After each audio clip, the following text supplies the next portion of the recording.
세상의 변화를 알아가는 즐거움, 투자로 인생을 바꾸는 사람들, 와이즈 클럽. 지금 고정 댓글을 확인하세요. 우리 신미화 교수님. 네. 그 이바라키 그리스도교 대학이에요. 네. 학교 이름이. 예. 이바라키면 저는 들어보기는 들어봤는데 뭐 예. 이바라키 현 예. 어디쯤에 있는 거예요? 동북 쪽이라고 할 수 있는데 도쿄에서 한 1시간 반 정도 특급을 타고 가면 네. 있는데 도쿄에서 그렇게 멀지는 않죠. 아, 도쿄에서 신칸센 타고 1시간 반 거리. 특급으로. 예. 아, 예. 특급? 예. KTX 같은 거? KTX 같은 특급이 있습니다. 아, 예. 네네네. 특급 그럼 열차. 지금 일본 생활만 한 몇 년 하신 거예요? 일본 생활 너무 오래돼서 기억이 안 날 정도로 네. 오래되는데 지금 1986년도에 유학을 갔으니까 한 37년 정도 되죠. 오, 86년도에 예, 유학을 가신 예. 거고요. 그리고 한국은 중간중간 이제 왔다 갔다 하시는 거고. 예. 부모님께서도. 예. 근데 이제 고향이 대구. 예. 그래서 아까 저희 녹화 들어오기 전에 대구 사투리가 남아 있으시다 네. 걱정을 하시는데. 근데 이게 일본말 어투랑 섞여가지고 사람들은 모를 것 같아요. 네. 그런 얘기를 하는데 네. 조금 사투리가 많이 액센트가 조금 이상할 겁니다. 아이, 예. 별 말씀이요. 괜찮습니다. 예. 괜찮습니다. 현이면은 우리로 따지면 시 정도 되는 거예요? 아니죠. 도 정도 되죠. 아, 도. 예. 그러면 이바라키 현 대구시 사투리 정도. 예, 그 맞습니다. 근데 지금 그러면 교수직만 몇 년 정도 하신 거예요? 교수직만 16년째. 그 지금 어떻게 보면 학과장이시라고요? 예, 학부장. 학부장. 학부장이면 한국하고 조금 제도가 다른데 한국에서는 어떤 경영대학 원장이라고 하는 건가요? 아, 예. 경영대학 원장. 예. 아, 그 정도. 예. 근데 저 신기한 게 일본에서는 경영대학 원장도 수업을 하시더라고요. 교수님도 네. 지금 또 수업을 하고 계시는 거예요. 수업 많이 합니다. 우리나라는 보통 그런 경영대학 원장 이러면 또 수업 잘 안 하시고. 예. 근데 더 신기했던 게 대학 총장. 예. 대학교에서 제일 높으신 대학 예. 총장님도 수업을 하신다면서요? 예.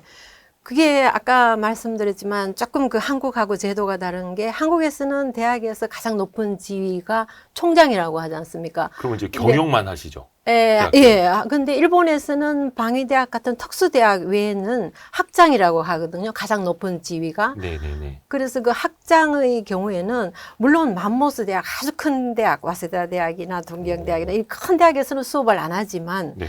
조금 중소규모의 대학에서는 약간의 수업을 합니다. 한 과목 정도에서 한 네 과목 정도, 세네 과목 정도 수업을 합니다. 근데 저는 그 학부장이니까 한국 같으면 경영대학 원장이 되는데 네. 저도 네 과목 혹은 다섯 과목 할 때도 있습니다. 신기하네요. 네. 그러니까 일본에서는 약간 이제 그 즈음 되면은 나는 이제 관리직이야. 예. 관리만 하고 예. 또 학교 뭐 경영해야지. 약간 네. 이런 마인드는 없는 거예요. 나는 그냥 교수니까 선생님이니까 가르쳐야지. 약간 이 생각인 거예요. 그래서 저는 그 일본이 맞다고 생각하는 게 네. 교수의 본분은 가르치는 거니까 네. 가르치고 연구하고. 만약에 제가 이렇게 투표를 해서 뽑혀서 음. 지금 학부장이 됐지만 임기가 끝나면 내려오면 평교수가 되지 않습니까? 아. 그러니까 계속 저는 가르쳐야지 그 본분을 다 해야지 그 다음에도 계속 본분을 수행할 수 있다고 보거든요. 근데 일본에서는 네. 모르겠습니다. 이게 퇴임이라는 개념이 우리나라랑 많이 다른 것 같아요. 예, 특히 높은 직급에 있다가 예, 내려와서 평직급으로 가서 또 일을 한다면서요. 예, 회사에서도. 예, 뭐 예를 들어서 부사장, 예, 뭐 예를 들어서 전무, 뭐 상무 하다가 다시 부장을 하고 예. 과장을 일을 하고 막 평사원 일을 하고 막 이래요. 어떤 한 기업 내에서 아무래도 그 기업은 아직까지도 일본도 피라미드 소식이니까 네. 뭐 부사장 하다가 뭐 또 사장으로 올라가려고 하고 올라가려고 하겠죠? 하는 건 하죠. 그런데 다른 회사에 부사장 하다가 다른 회사의 부장으로서 일하는 것에 대해서는 큰 거부 반응을 안 일으키죠. 그대로 일을 하는 거죠. 아, 거기서 퇴직을 하고 그냥 예. 이직을 할 때 예, 내가 부사장, 상무 예. 전무까지 했지만 예. 그냥 부장 자리로 가서 일을 네. 하고 그 직책을 중요시 우리는 그 피라미드 조직에서 그 하나의 단계를 계속 올라가면서 어떤 그 직책하고 권위하고 같이 결부되어 있다고 느끼는데 일본에서는 그 일 자체를 굉장히 중요시하니까 부장이면은 부장 일이 있고 부사장 일이면 부사장 일이 있으니까 자기가 맡은 일에 충실하게 하겠다라는 생각이 더 많은 것 같아요. 네. 그때 또 보니까 일본 같은 경우에는 음. 정치인 같은 네. 경우에도 총리를 하다가 네, 다시 내려와서 장관을 하기도 네. 하고요. 네. 우리로 따지면은 총리를 했던 사람이 그냥 부처 장관을 한다 그러면 잘 이게 상상이 안 가거든요. 네. 저도 일본에 가서 참 이상했거든요. 대통령 하다가 예. 뭐 장관을 할 수가 없지 않습니까? 그죠. 일본 총리면 거의 대통령이니까. 예, 예, 예. 네. 그런데 실제로 미야자와 기이지라는 총리도 재무 대신으로 그 다음에 일을 했는데 이 재무 대신이라는 게 우리나라에서는 재무장관이거든요. 그리고 또 아소타로라는 총리도 아소타로 그 다음에 그 재무장관으로서 충실히 임무를 다하는 거죠. 그래서 아까 그 말씀드렸지만 네. 어떤 직책에 연연하지 않고 자기가 그 맡은 일에 그 충실히 임한다고 할까 그런 게 있는 것 같더라고요. 네. 물론 일본은 내각제니까 네. 대통령제이 우리나라랑 좀 다르긴 네. 하겠습니다만 그냥 쉽게 빗대서 보면 네. 대통령을 하다가 네. 기재부 장관 하는 거죠. 예, 예. 근데 우리로서는 잘 이해가 안 가는데 예. 근데 일본에서는 그냥 그게 뭐 당연한 예, 일. 예. 그게 학교건 네. 뭐 정부 정치인들이건 아니면 뭐 회사건 네. 다 똑같은 거네요. 네. 그러니까 뭔가 높이에 대한 인식 자체가 다른 거고요. 네. 그러면 이게 사람들 사이에 서열 문화에 대한 것도 좀 다른 거예요? 서열 문화 자체가? 네, 우리나라랑? 그것도 상당히 저는 다르다고 느꼈거든요. 예. 이게 우리나라 그 조선시대는 그 성리학을 받아들였지 않습니까? 네. 근데 일본은 양명학을 받아들였죠.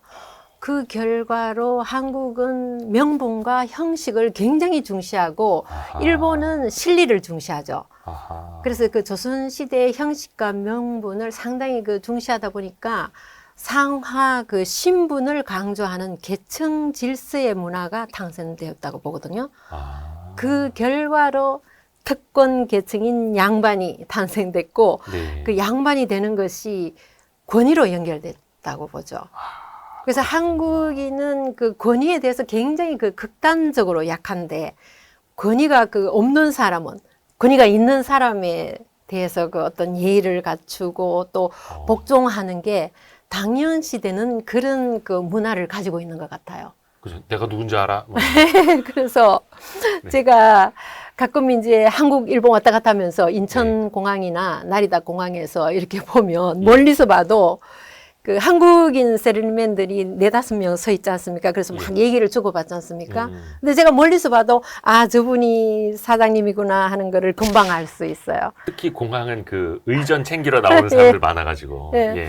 근데 일본 같은 경우도 가끔씩 그 세리맨들이 모여서 얘기하는 걸 볼 수가 있는데 거기서는 제가 누가 사장인지를 알 수가 없습니다. 왜냐하면 우리나라는 그 윗사람에게 계속 저 자세를 취한다든가 아니면 아, 네네 알겠습니다 이렇게 네, 고개를 네. 숙이지 않습니까? 네. 그런 모습을 별로 못 보기 때문에 오. 그래서 일본에서는 누가 사장인지를 제가 분간을 잘 못합니다. 아, 그러네요. 그러니까 우리는 상대적으로 명분, 예. 일본은 실리. 예, 저는 어릴 적에 이걸 처음 느꼈던 게 뭐냐면 대학교 때. 예, 그때 2002년 한일 월드컵 유치할 때 예. 우리나라는 이름의 앞에 코리아 재팬 월드컵 예, 그리고 개막식을 한국에서 예. 하는 명분을 예. 얻었고 일본은 결승전을 일본에서 하는 실리를 챙겼잖아요. 예, 맞습니다. 그때 저는 딱 봤거든요. 예. 아, 이게 한국과 일본의 차이가 이거구나. 차이 있습니다. 근데 지금 생각해보면 차라리 실리를 챙기는 게 낫지 않았을까? 왜냐면 지금 일본 사람들은 예, 자기들은 일한 월드컵이라 부른대요. 예, 예. 재팬 코리아 월드컵이라 부른대요. 예, 예. 공식 명칭은 코리아 재팬 월드컵인데 예, 예. 그러니까 명분은 자기네가 나중에 가서 뒤집어서 이렇게 쓰면 되는 거고 예. 실리는 이미 챙겼고 예, 아, 이게 약간 좀 서로 많이 다른 다릅니다. 그런 예. 측면이 있네요. 예. 그러니까 기업 문화 자체도 좀 달라요. 기업 문화 내에서 약간 이것도 조직이니까 예. 조직 생활 아닙니까? 예, 예. 그래서 보면 한국하고 일본 회사에서 의사결정 방식이 상당히 다르다고 제가 체험을 했거든요. 네. 한국은 톱다운식이고 일본은 바텀업식이죠. 그러니까 한국은 상층부가 지시 명령에서 톱다운으로 쫙 내려오지 않습니까? 아, 근데 일본은 하층부 멤버가 모여서 몇 번의 회의를 거치고 그다음에 그 여러 가지 조정을 해서 네. 거기에 나온 안을 상층부한테 제안을 하면 상층부가 그걸 흡수해서 오. 의사결정을 하는 게 일본 방식이죠. 그렇게 되면 뭐가 좋으냐 하면 보다 현장 일선과 가까운 의사결정이 이루어지는 게 특징이라고 할 수 있습니다. 아, 그런데 또 한편으로는 한국인의 입장으로 보면 일본은 너무 매뉴얼대로만 하니까 좀 갑갑하고 어떨 때는 제일 갑갑한 게 유연성, 융통성이 너무 떨어진다는 느낌을 받을 때가 굉장히 많습니다. 제가 교수님 한국인이니까. 느끼시기에도. 네네. 네네네. 그리고 또 하나는 일본의 결정적인 단점이 어떤 새로운 방식으로 변화를 가져와야 되는데 과감하게 어떤 개혁을 감행한다거나 하는 부분은 상당히 약하죠. 아하. 그러니까 지금 시대에 일본 경제가 뒤처져지는 그런 이유 중에 하나라고 볼 수 있습니다. 그러니까 이런 의사결정 방식이 다 일반화되어 있는 건 아닙니다. 물론 회사마다 조금씩 다 예. 차이가 있을 수 있으니까. 예. 그런데 어찌됐든 간에 일본은 바텀업 방식으로 이렇게 회의를 해서 올려서 위에서 최종적으로 의사결정하는 게 많고 우리는 위에서 이런 거 한번 해봅시다. 네. 그럼 밑에서 이제 실행 방안을 찾는 거죠. 그렇죠, 그렇죠. 근데 그러면은 우리나라는 의사결정을 한 걸 또 빠르게 추진을 하는 역동성이 있는 거고. 예, 굉장히 그거는 유리한 그렇죠. 거죠. 대기업이 왜 이렇게 급성장했는가 하면 아, 일사천리로 일사천리. 일이 이루어지지 않습니까? 톱다운 의사결정 방식은. 네네네. 예, 그래서 우리나라 대기업이 이렇게 엄청난 속도로 성장을 하는 거죠. 근데 일사천리로 갔다가 예. 실패할 수도 있고 그러다 이거 아닌가 봐. 예. 또 이럴 수도 있는 예. 거고요. 근데 일본 내에서도 그런 인식들을 좀 갖고 있나요? 우리 경제가 우리의 의사결정 방식이 좀 융통성이 떨어진다. 예, 너무 매뉴얼에 갇혀 있다라는 예. 걸 일본 사람들도 알아요? 압니다. 그래서 알아요. 제가 네. 사실 대학에서도 몇 번이나 지금 너무 저출산화로 학생들 모집이 잘 안 되지 않습니까? 일본도요? 예. 어. 그래서 제가 몇 번이나 이거 개혁을 하자고 막 제안을 했죠. 네. 근데 본인들도 개혁을 해야 된다는 걸 인식을 하고 있어요. 상당히 찬성을 하는데, 필요성은 다 알아요. 근데 과감하게 이 개혁하는 것 자체에 동참하지는 안 하더라고요. 그러니까 개혁은 해야 된다. 네. 의사결정 방식도 바꿔야 된다. 네. 우리도 스피디하게 가야 된다. 네. 근데 나는 예, 맞습니다. 누구 먼저 이렇게 이런 예, 식으로. 예, 그또 특히 일본은 이런 집단주의 문화가 되게 강하다고 하잖아요. 네. 더 튀려고 하질 않을 거고. 않죠. 예.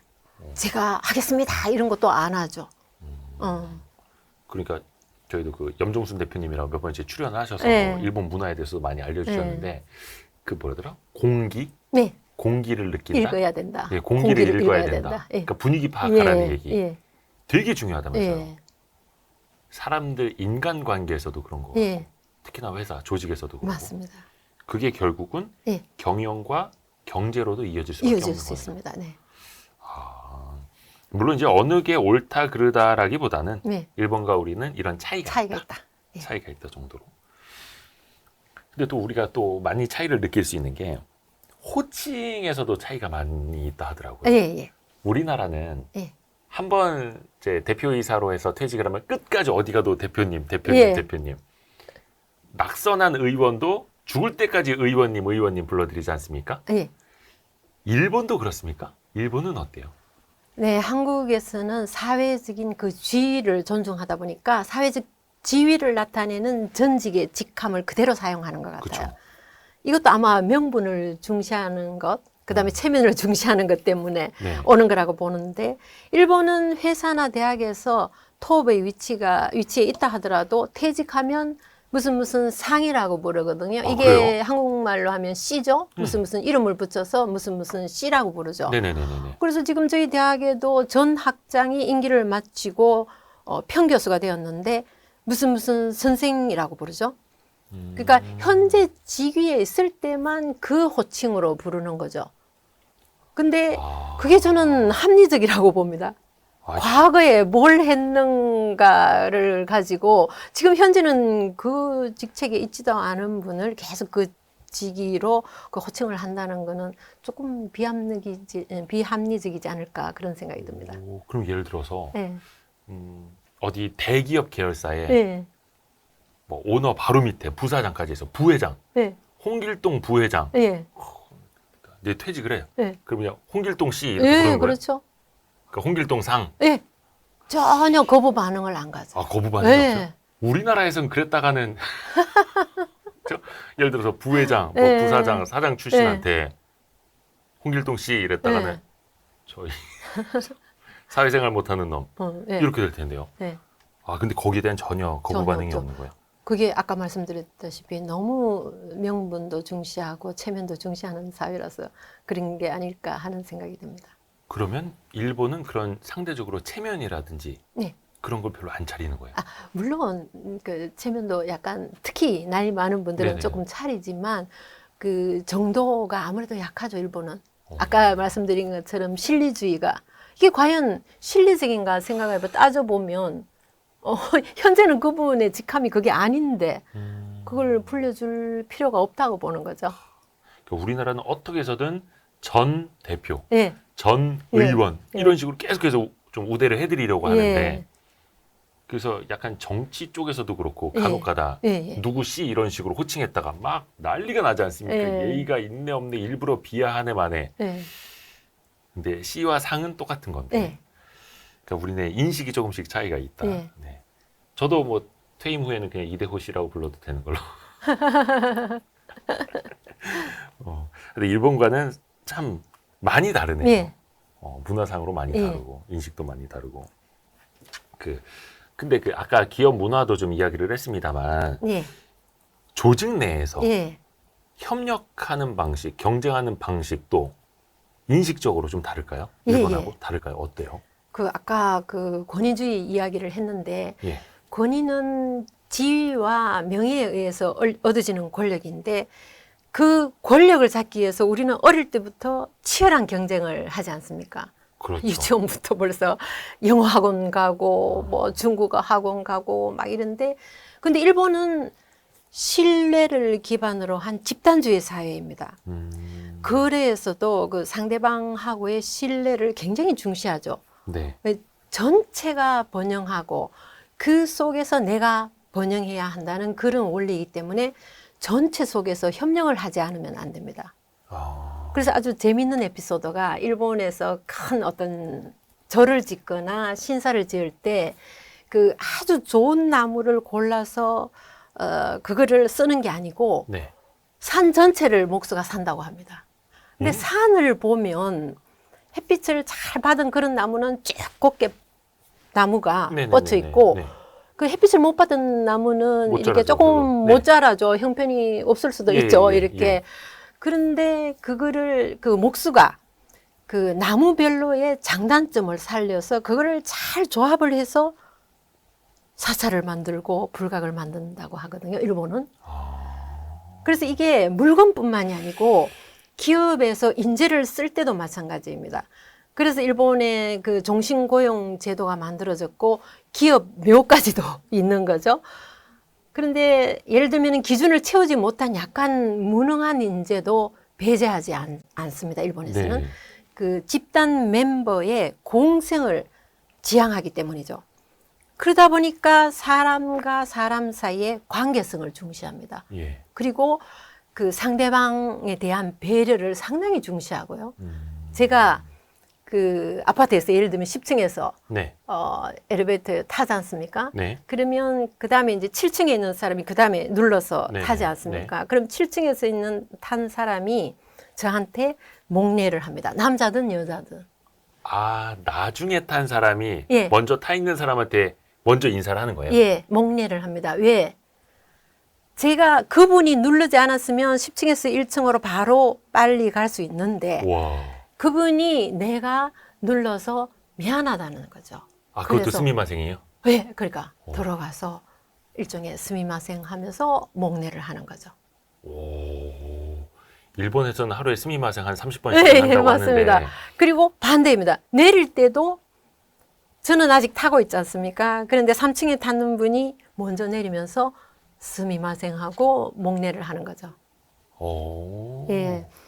이것도 약간 어떻게 보면 이제 예의일 수도 있겠고 남한테 피해 상대방에 주는 대한, 것도 좀 예. 그렇고 배려이죠. 배려. 그래서 이제 우리는 경쟁 사회니까 취직할 때 스펙을 중시하지 않습니까? 그렇죠. 근데 일본은 협력을 중시하는 사회니까 네. 그 취직할 때 뭘 제일 중시하느냐 하면 커뮤니케이션 능력을 중시합니다. 아, 이력서에 자격증이나 그런 거 어디 별로 안 상 따지죠. 받은 이력, 네, 수상 내역 이런 거 아니고. 별로 안 따집니다. 그래서 일본은 뭐 시험 쳐가지고 회사에 취직하는 것보다도 그냥 대부분 다 면접을 통해 가지고 아. 취직이 되는데 그 면접에서 뭐 중소기업이든 대기업은 제일 중시하는 게 이 사람이 커뮤니케이션 능력이 있는지 없는지 그걸 봅니다. 아, 조직하고 같이 융화될 수 예. 있는가 없는가. 우리는 그냥 어디서 1등 했고 예. 좋은 대학 나왔고 예. 상 많이 받았고 또 자격증 영어를 있고 잘해야 되고 영어 잘하고 중국어도 잘해야 되고. 개개인의 능력을 예. 보고 뽑는데 예. 아, 일본은 그게 아니에요. 예. 오, 상당히 다르네요. 예. 그러니까 아까 그 산에 있는 그 나무 같은 것도 이야기를 예. 해주셨는데 예. 나무도 곧게 자란 나무, 그렇지 못한 나무를 예. 다 같이 사서 그걸 어우러지게 예. 뭔가 뭐 사채를 만들거나 예. 건물을 짓는 예. 거고 우리는 그 중에서 곧게 자란 나무만 딱 이렇게 잘라 능력 오죠. 있는 사람만 어. 채용을 하죠. 그래서 면접만 보면 나중에 일해 보면 일을 좀 못하는 사람도 있지 않습니까? 뭐 있을 수 있죠 다. 근데 배제하지 않죠. 아, 일본에서는 같이 공생을 해야 되기 때문에 그 사람한테 적합한 일을 주는 거죠. 우리나라는 그랬다가는 그죠.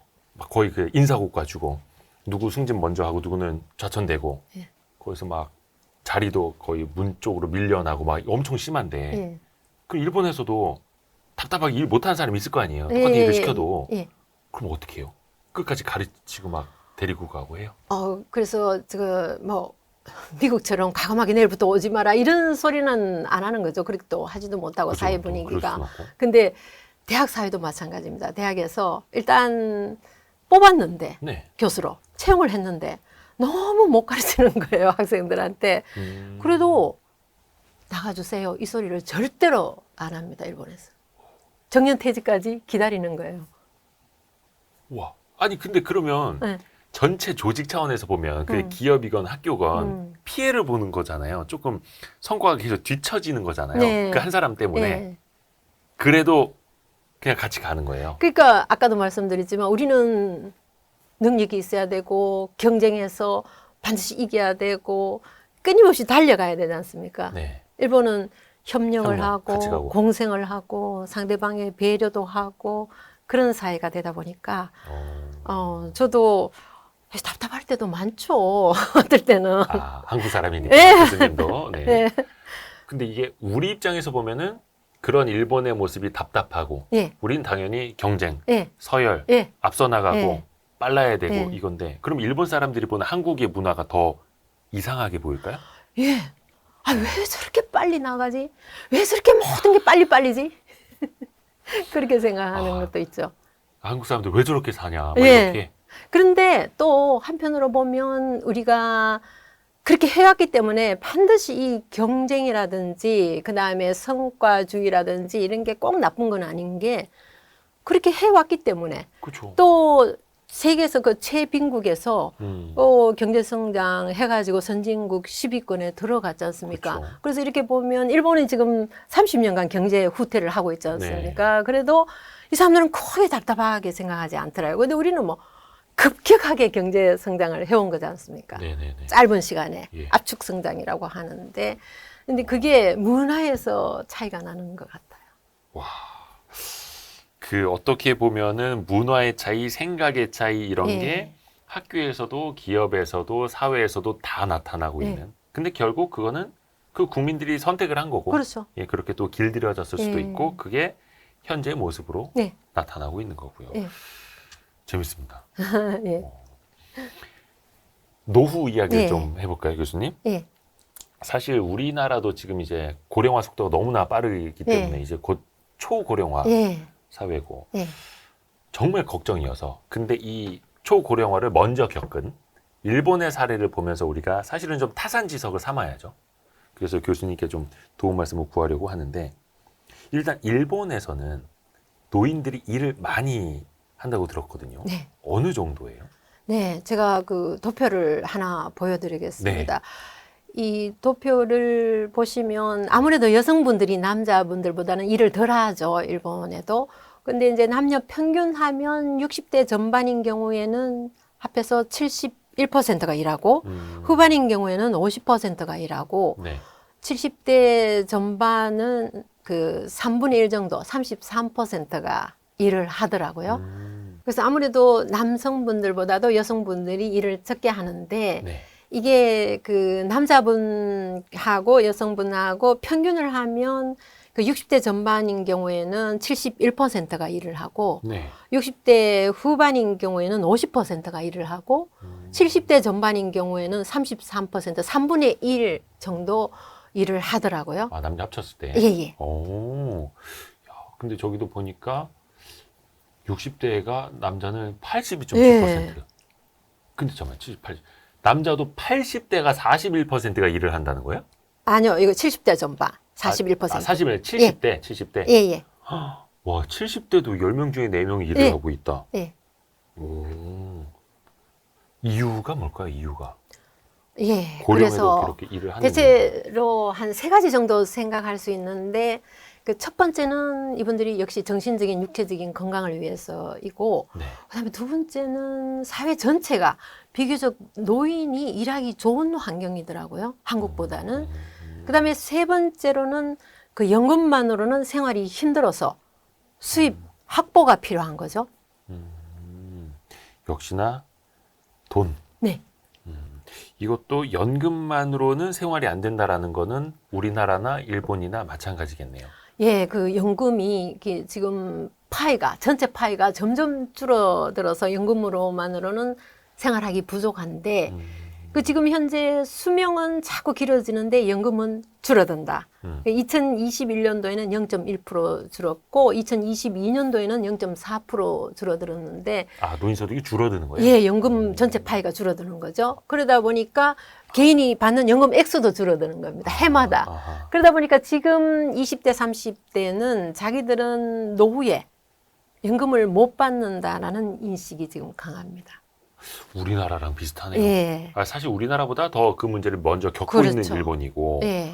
그래서 일본의 노인들도 일하지 않으면 예. 연금만으로는 안 되고 예. 사실 우리나라가 그 OECD 기준으로 노인 빈곤율 네. 거의 제일 높은 걸로 알고 예. 있거든요, 우리나라가. 예. 그래서 일을 할 수밖에 없겠네요, 우리나라도. 그렇죠. 마찬가지로. 예.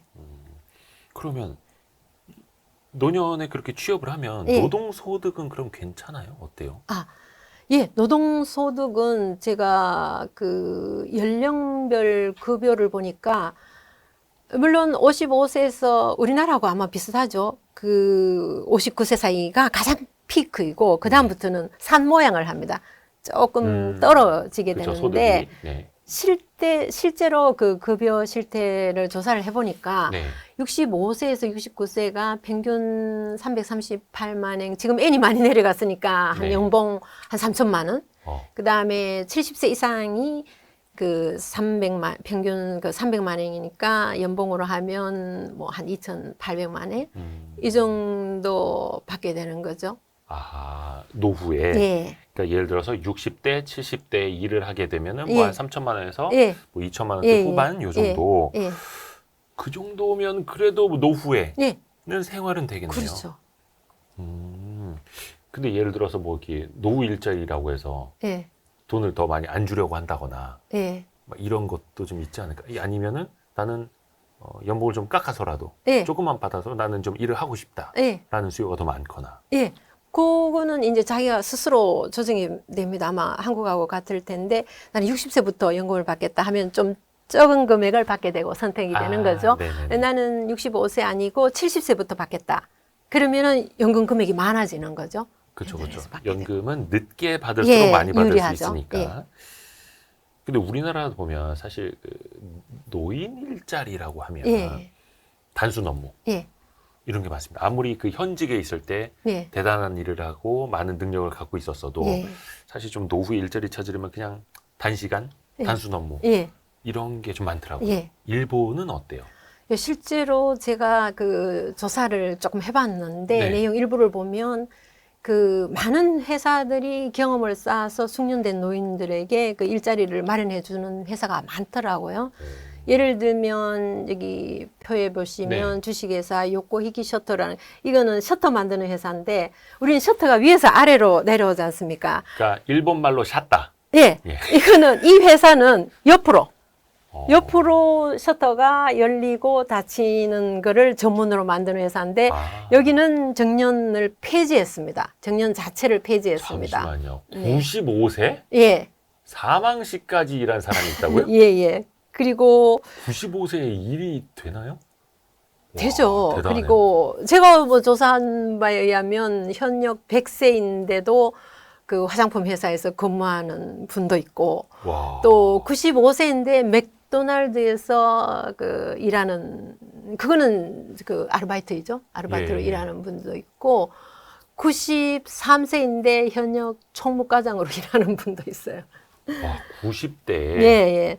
그러니까 90대 맥도날드 매장 이렇게 청소하고 계시는 거고. 예. 그리고 그 주문 들어오면 주문 받고 하는 거죠. 대단하시네요. 그리고 지금 화면에도 또 나오고 있는데. 예. 예.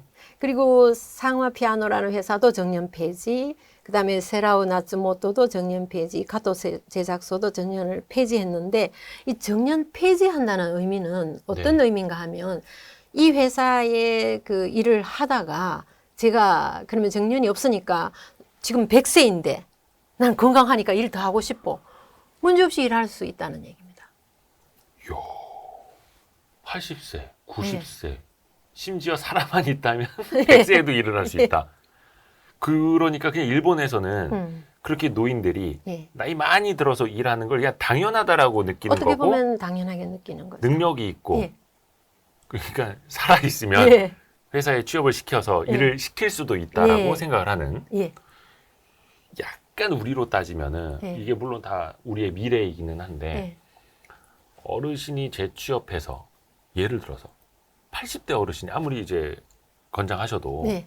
특히 제조업에 오셔서 막 일을 하신다. 네. 그럼 다른 사람들이 좀 어려워할 수 있을 것 같거든요. 우리는. 아니요, 오히려 제조업의 그 시니어 분들이 많은 일을 많이 하고 있습니다. 일본에서는. 왜냐하면 그 제조업이 일본이 강하지 않습니까? 예. 소부장이라고 예. 해서 그 분야에서 장기간 동안 자기가 그 가지고 있는 그 노하우나 스킬이나 그다음에 기술이 있지 않습니까? 그러면 오히려 그분이 가지고 있는 노하우를 젊은 사원들하고 1대1로 매칭시켜서 기술을 전수하도록 하는 거죠. 그리고 또 젊은 사원은 IT 쪽이 강하니까 그걸 상부상조하면서 서로 상부상조하면서 일하는 경우가 상당히 많습니다. 아, 그것도 아까 이야기해 주신 것처럼 어떤 협동하는 문화. 예, 예. 그러니까 우리로 따지면은 약간 경쟁이 더 먼저 떠올라서 어르신들이 재취업하고 나서 젊은 사람들처럼 젊은 사람들만큼 일할 수 있을까라는 생각을 먼저 했는데 예. 그게 아니라 예. 젊은 사람들과 서로 상호 보완을 하면서 예. 협업하는. 그렇죠. 그러니까 개념 자체가 다르다. 다릅니다. 이거는 우리도 좀 배워야겠네요. 예. 그렇죠. 저도 한 40년 후에 뭐 이렇게 방망이도 깎고 또 일을 또 해야 되니까요. 그러면은 정년이라는 것 개념이 없는 건지 아니면 거기도 법적으로 우리나라처럼 뭐 예. 60세, 예. 뭐 63세 이런 예. 식으로 정년이라는 게 법에 써 있기는 하나요? 현재 일반적으로는 65세 정년이 대부분인데 예. 2021년 4월에 고용안전법이 개정이 되었습니다. 예. 거기에는 70세까지 취업 기회를 확보해 주는 것이 기업의 노력 의무로 정해졌어요. 그러니까 예. 정년은 65세인데 예. 그래도 70세까지는 고용 안정을 좀 노력을 기울여야 된다. 예. 왜냐면 우리나라도 요즘에 그 정년 연장 예. 이야기들이 좀 나오거든요. 예. 왜냐하면 연금도 개혁을 해야 되고 그러면 예. 쉽게 말하면 많이 내고 덜 받든지 많이 그렇죠. 내고 더 늦게 받든지 그러면 은퇴를 하고 연금 수급이 개시되는 나이가 2030년이니까 그럼 한 65세 이렇게 예. 가는 걸로 알고 있는데 그럼 한 5년 정도 예. 이 갭이 뜨는 거죠. 예.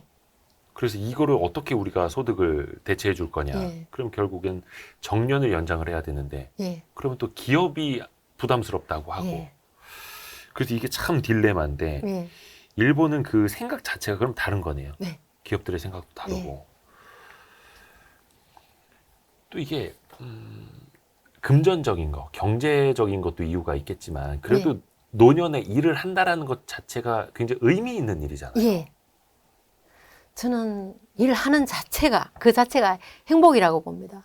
일 자체가 행복이다. 그 아주 재미있는 이론이 있는데 노화의 역설이라는 이론이 있는데 노화의 역설이요. 역설. 그래서 이 블렌치 플라워라는 미국 그 연구자가 145개국입니다. 한 나라뿐만이 아니고 예. 145개국을 이제 어떤 가설을 가지고 조사를 했느냐면 노인은 나이가 들면 불행할 거라고 그렇게 추측을 하지 않습니까, 보통? 근데 실제로 조사해 보니까 145개국에 거의 비슷한 현상이 나타나는데 그 U자형을 가진다는 거죠. 48.3세가 가장 불행해지고 그 이후로는 점점 행복을 느끼는 사람들이 많다는 거죠. 그런데 제가 이 이론을 가만히 들여다보니까 저희가 그 가만히 앉아 있어도 행복한 건 아니지 않습니까? 네네네. 특히 그 노인들이 고독사하는 경우가 많지 않습니까? 그렇죠. 그래서 저는 노후에 그 일하는 것이 경제적인 이유도 있지만 더 중요한 것이 사회적 관계 유지라고 생각을 하거든요. 그 아리스토텔레스가 인간은 사회적 동물이라고 왜 얘기했겠습니까? 어떻게 보면 나이 들수록 고독하게 혼자 있지 말고 무슨 취미 생활을 한다든지 그다음에 봉사 활동을 한다든지 일을 하면서 인간관계를 유지해야 된다는 그런 메시지가 아닐까라고 생각이 들거든요. 그래서 일을 하면서 아까도 말씀드렸지만 그 노인 시니어 분들이 자신의 경험과 지식을 젊은 사람들하고 공유하면서 끊임없이 노인들도 학습하고 계속 성장해 나가야 된다는 거죠. 그러면 그게 또 얼마나 큰 기쁨이겠습니까? 이걸 누릴 수 있으면. 그러네요. 그런데 제가 이제 굉장히 그 존경하는 철학자가 있는데 네. 프랑스의 보바르 네. 여성 철학자 시몬느 드 보바르가 있는데 네. 사르트르하고 계약 결혼을 했는 분이죠. 같은 철학자 사르트르하고. 예. 근데 이분이 노인은 반드시 이걸 가져야 된다고 얘기를 했습니다. 대표님, 뭘 가져야 되겠습니까? 돈이라고 대답하고 싶지만 너무 좀 저렴해 보이니 네. 일. 네. 직업? 일 말고 조금 추상적인 거. 뭐라 해야 될까? 네. 뭐 사회적 지위 뭐 이런 거 아닌가? 이분은 예. 목표를 가져야 된다고 했어요. 목표. 근데 제가 너무 없어 보이지 않나요? 예. 대표님은 제가 목표가 뭡니까 하면 네. 목표 얘기 금방 하실 수 있지 않습니까? 그렇죠. 근데 노인들은 목표가 없지 않습니까? 없는 분이 많지 않습니까? 그래서 이거 정말 중요한 거다라고 생각을 했거든요. 그래서 제가 이제 이거를 보고 그럼 제 목표는 어떻게 세워야 되는가 생각을 했죠. 그래서 저는 저보다 조금 젊은 사람들한테 롤 모델이 되는 그런 사람이 되어야 되겠다. 그래서 제가 이제 저는 만약에 수명이 허락한다면 네. 100세까지 일을 하는데 그 높은 하이힐 구두를 신고 100세까지 일을 해보고 싶다. 그게 제 목표거든요. 오늘 하이힐 신고 오셨더라고요. 예, 하이힐 신죠. 아이고, 심희아 교수님 조금 연세 있으신 걸로 알고 있는데 하이힐 신고 오셨는데 제 이게 목표는 교수님의 목표. 100세까지 하이힐 멋있다. 신는 거죠. 제가 응원하겠습니다. 네, 감사합니다. 그래서 심희아 교수님 같은 경우에는 네. 100세까지 하이힐 신고 사람들에게 지식과 경험을 나눠주는 예. 이게 목표이신 거고 예. 근데 노인들도 목표를 가져라. 예, 근데 그때 되면 예. 누구나 저를 고용해 주지 않죠. 그러면 저는 어떻게 해야 되느냐 하면 100세까지 끊임없이 제 일을 제 스스로 만들어 나가야 됩니다. 이거를 약간 대학 교수까지 하시는 분이 고민을 할 정도면 네. 다른 사람들 일반 제조업 다니고 기업 다니고 아니면 공무원에서 정년퇴직하시는 분들은 더 많이 하실 거란 말이에요. 예. 그리고 또 막 경영대 학장 이 정도까지 하시는데도 그런 거에 대한 고민을 하시는 거네요. 해야죠. 그래서 오히려 노인일수록 목표를 가져라. 예. 목표를 만들어라. 예. 네요. 스스로 목표를 만들어야 돼요. 물론 장기적인 목표, 예를 들면 3년, 5년 뒤에 목표도 있겠지만 또 그걸 실현하기 위해서 1년의 목표, 그 다음에 3개월의 목표, 이런 식으로 계속 그 목표를 설정을 해야 된다고 그렇게 저는 생각을 합니다. 아, 3년짜리 목표, 10년짜리 목표 막 이런 예. 식으로. 예. 거기서 요즘에 70대, 80대도 정정하시거든요. 예. 옛날에는 무슨 70대가 10년 후 계획이냐 이랬는데 이제는 70대여도 20년 후의 네. 계획을 세워놓으셔야 돼요. 세워야 돼요. 저도 한 50년 후의 계획을 세워놓겠습니다. 목표를. 예. 목표를. 예. 그러니까 사실 우리나라 사람들도 그런 측면에서 보면 노인이 일을 한다라는 것 자체에 대한 좀 인식을 예. 많이 바꿀 필요가 있겠네요. 예. 사회적으로도 그렇고. 그러면 일하는 노년에서 예. 남녀 간의 어떤 좀 차이도 좀 있을까요? 네, 며칠 전에 제가 아주 재미있는 뉴스를 봤습니다. 그 일본의 남녀 고용 기회 균등법이 1985년에 시행됐거든요.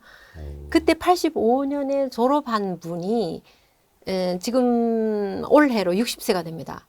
근데 어떤 여자분이 자기 자신이 60세가 되어가지고 아, 이거 앞으로도 더 일을 하고 싶은데 세컨드 커리어를 어떻게 하면 될까 하고 들여다보니까 온통 남자들 이야기뿐이더랍니다. 뭐 아. 인터넷이든 어디든 신문지상이든 남자들 세컨드 커리어 얘기뿐이더랍니다. 그래서 예. 아, 이거 이상하다. 여성들도 세컨드 커리어 고민해야 되지 않느냐. 네네네. 그래서 이분이 그 세컨드 커리어를 위한 온라인 강좌를, 여성만을 위한 온라인 강좌를 실시하는 회사를 만들었더라고요. 네. 그래서 저는 그 기사를 보고 박수를 쳐줬어요. 아. 네. 그게 없었던 거죠, 일본에. 여성을 위한 세컨드 커리어를 위한 온라인 강좌. 그걸 한 몇 세부터 그런 강좌를 그러니까 듣는 60세부터 60세. 강좌를 듣도록 그러니까 수많은 강좌를 만들어 놓은 거죠. 그때부터 내가 새로운 일을 예. 하기 위해서 도전을 시작을 하는 거예요. 그렇죠. 오, 그러니까 뭐 20대 취업 준비하듯이 예. 60세 예. 취업 준비. 예. 아, 그것도 이제 전문적으로 하는 그런 이제 업체들도 생겨나는 거고요. 그렇죠. 근데 이게 약간 우리나라 이야기를 좀 다시 하자면 노인 일자리를 좀 많이 만들면 예. 청년 일자리를 뺏기는 것 아니냐. 예. 왜냐면 이제는 뭐 경제 성장 자체가 조금 예. 둔화되는 시기다 보니까. 그래서 결국은 일자리를 놓고 부모 세대와 자식 세대가 경쟁하는 상황이 돼 버리더라고요. 물론 그게 다는 아닙니다만 일본에서는 혹시 그런 인식이 있나요? 일본은 우리나라보다 훨씬 빨리 저출산 고령화가 왔지 않습니까? 그쵸. 그래서 지금은 일본은 일자리는 많은데 일할 사람이 부족한 거예요. 아, 일자리는 많은데 오히려 일할 사람이 없어요. 예. 그래서 특히 노년층 일자리는 기존 그 경력과 경험을 활용할 수 있는 컨설팅 일이라든지 아니면 젊은 층들이 싫어하는 일을 하는 경우가 많습니다. 그러니까 뭐 전혀 일자리를 뺏는다라는 또 경쟁을 한다라는 그런 느낌이 없는 것 같은데 예를 들면 저도 항상 제 집 주위에 그 도로 공사를 할 때를 유심히 보는데 네. 그 도로 공사할 때 일본은 뭐 하수도 공사하거나 이럴 때 안전 점검을 하는 분이 4-5명 서 있어요. 이쪽 방향, 저쪽 방향, 이쪽 방향. 뭐 도로 통제하고 예, 막 예, 이런 그게 분들. 그 이제 다 노인분들이죠. 근데 오. 그 여름에 한국보다 더 덥지 않습니까? 그렇죠. 아스팔트 일본이. 위에 엄청 더운데. 그 떼약볕에 일할 사람이 젊은 사람들이 일을 하겠습니까? 안 하죠. 예. 아, 그래서 거기 노인분들이 노인분들이 서서 일을 교통 정리하시고. 예. 아, 그리고 또 지난달에 어떤 분 취재를 했는데 70대 70대 분인데 네. 정년퇴직하고 초등학교 화장실 청소를 하는데 굉장히 즐겁게 다니고 있더라고요. 근데 이런 일 과연 젊은이들이 안 하지 않습니까? 아, 젊은 사람들이 좀 하기 싫어하는 예. 일. 예. 오히려 젊은 사람들이 하기 싫어하는 일에 예. 노년층에게는 기회가 되는 예. 거고. 그렇죠. 그게 좀 일본에서는 좀 나뉘고 있는 거예요, 예. 그러면. 그래서 어차피 일자리는 많은데 일할 사람은 없겠다. 그래서 일자리를 가지고 다투거나 이 노인들이 젊은이들이 일자리 뺏어간다. 이런 인식 자체가 없는 전혀 거네요. 없죠. 우리는 약간 또 과도기에 또 초입에 네. 있다 보니까 이제 그런 잡음들이 하나씩 생겨나는 건데 이런 일본의 사례를 좀 잘 봐야겠습니다. 근데 일본도 어떻게 보면 이제 저출산 고령화. 예, 거기도 인구는 이제 피크 친 거잖아요. 예, 우리도 이제 피크 치고 인구가 줄고 있는 예, 그 초입인데, 이게 근데 어떻게 보면은 일본 같은 경우에는 고용률이 굉장히 높다 하더라고요. 예. 물론 이게 분모가 작아지는 그런 고용률의 상승이니까 막 좋은 것만은 또 아닐 텐데, 일본의 지금 취업률이나 이런 게 어떻게 됩니까? 올해 4월 1일, 일본은 4월 1일 회사도 새로 시작하고, 대학도 새로 시작하고, 중고등학교도 새로 보통 시작하는데, 이제 3월 결산이 많으니까 이번에 데이터로는 97.3% 취업률이죠. 97.3%. 저희 대학도 98%, 어떤 해는 99% 취업률인데, 이게 대졸 취업률. 예, 예. 근데 일본에서는 그 한국보다 다양한 일자리가 많다고 봅니다. 왜냐하면 예. 외국계 기업도 상당히 많고 또 업적이 튼튼한 중소기업도 굉장히 많으니까 선택 여지가 굉장히 넓은 거죠. 네. 그래서 한국 사람처럼 많은 사람들이 무조건 대기업에 취업해야 한다라는 그런 목표를 가지고 있지 않기 때문에 일자리는 굉장히 많다고 봅니다. 아하. 그러니까 우리나라는 상대적으로 좀 대학 진학률이 높다 보니까 우리나라 대학 진학률 좀 낮아졌어도 여전히 70%대. 열의 일곱은 대학교로 가고 그래서 원하는 직장은 대부분 대기업, 공기업, 연봉 많이 준 자리, 예. 복지 좋은 자리인데 일본은 그런 게 없어요? 그래도 일지망은 대기업, 예. 공기업 이러지 않아요? 근데 그 누구나 다 대기업을 목표로 하죠. 아까 말씀드렸지만 네. 뭐 우리는 경쟁 위주니까 스펙을 쌓아가지고 대기업에 가는 것이 하나의 그게 어떻게 보면 권력을 네. 잡는 그 하나의 지름길이라고 그렇게 생각하지 않습니까? 네. 일본은 물론 그 대기업을 가면 부모들도 기뻐는 하죠. 왜? 네. 안심이 되니까.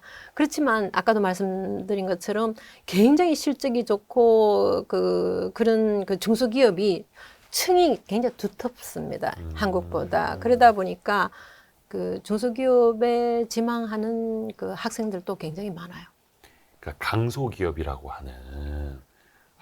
그러면 중소기업도 좀 연봉 수준이 네. 대기업이랑 격차가 별로 안 나네. 우리나라 얼마 전에 나온 뉴스 보니까 중소기업과 대기업 간의 평균 임금 차이가 이제 2배가 넘은 거예요. 그게 너무 심하더라고요. 그래서 예. 아까 말씀드린 것처럼 그게 또 하나의 경쟁을 낳지 않습니까? 근데 일본은 그렇게 심하지 않아요. 대기업, 중소기업.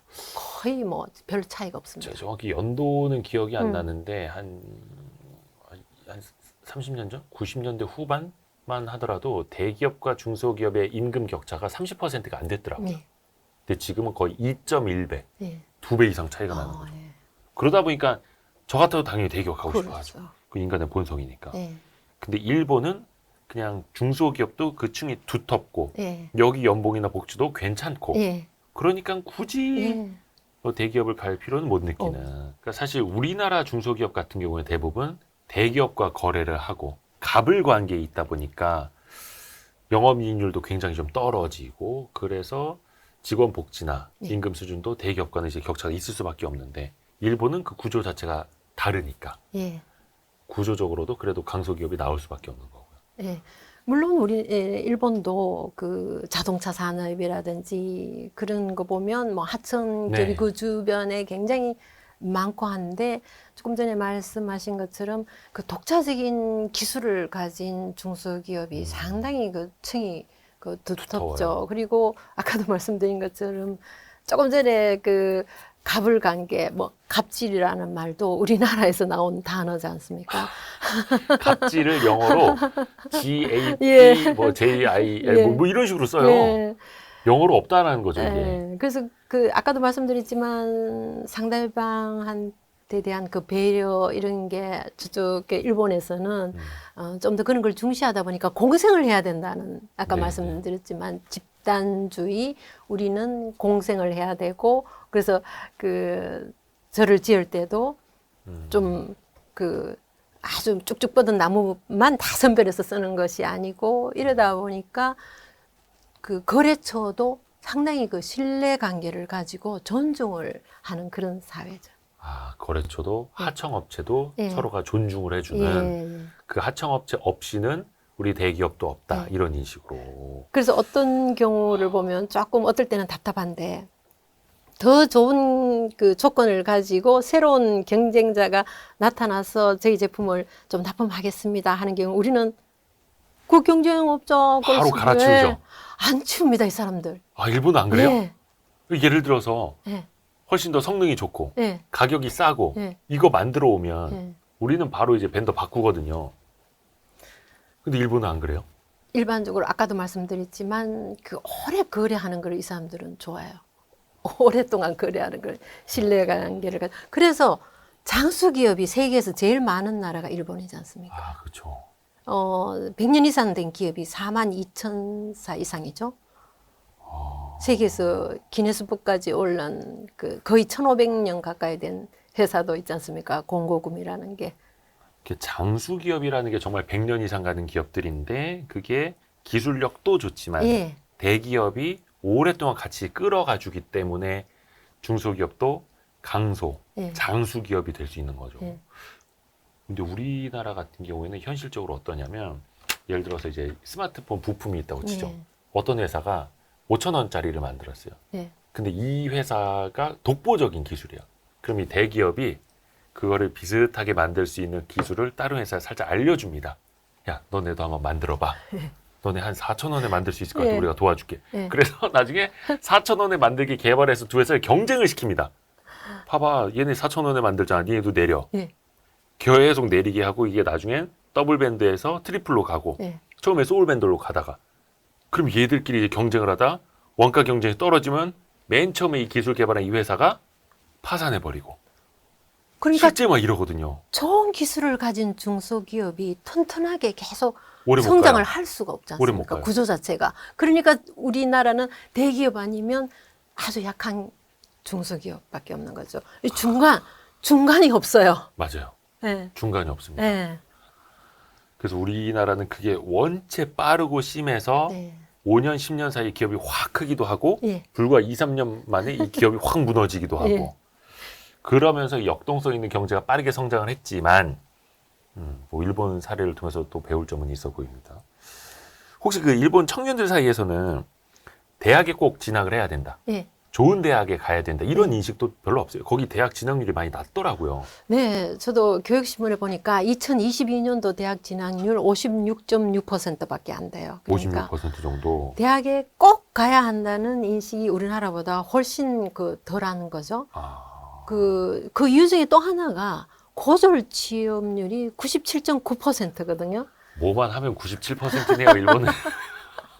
대학 취업률도 97%고 예. 고졸 취업률도 97%. 그러니까 굳이 대학을 졸업하지 않아도 된다는 생각이죠. 아, 굳이 대학 안 가도 네. 거의 100명 중에 97명은 한 번에 취업을 하는데 네. 그것도 연봉 차이도 크지도 않고 네. 뭐 대기업 못 가면 강소기업 가면 되지 뭐 이런 예. 식으로. 예. 그러면 대학에 가지 않아도 좋은 일자리 갈 수 있다라는 인식 자체가 예. 있는 거예요. 예.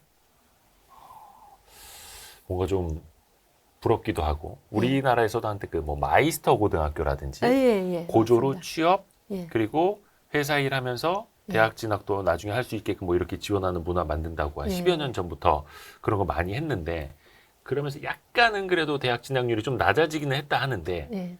아직까지는 좀 인식이 전환되기까지는 좀 시간은 많이 걸려 보입니다. 예. 맞습니다. 근데 이게 뭐 하루 이틀 안에 되는 거는 아니고요. 예. 그래서 오늘 특별히 일본 이바라키 현에 있는 그리스도교 대학의 신미화 교수님, 우리로 따지면 경영대 학장님 모셔가지고 바다 건너 이야기, 먼 나라, 가까운 나라, 먼 나라, 일본 나라 이웃 이야기를 들어봤습니다. 그래서 배울 게 정말 많았습니다, 교수님. 감사합니다. 교수님의 목표인 예. 100세까지 하이힐 신고 예. 강의하고 예. 하는 모습을 또 응원하겠습니다. 감사합니다. 아유, 교수님 고맙습니다. 감사합니다. 고생하셨습니다. 감사합니다.